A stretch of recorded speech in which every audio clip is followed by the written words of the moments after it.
A shaky debate performance on June 27th set in motion a series of events that destabilized the Biden re-election campaign.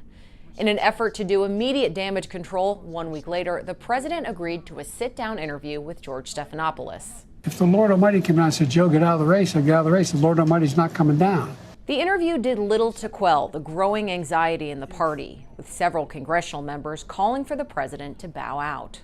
The president of the United States doesn't have the vigor necessary to overcome the deficit. Now, celebrities were getting involved, with friend and mega donor George Clooney penning an op-ed in the New York Times that the president was unfit to serve another term.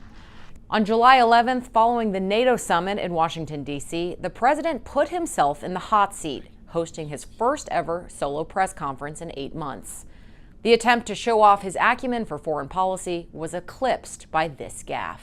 I wouldn't have picked Vice President Trump to be vice president, but I think she was not qualified to be president. The redemption tour continued, despite a growing chorus of members of his own party calling for a replacement.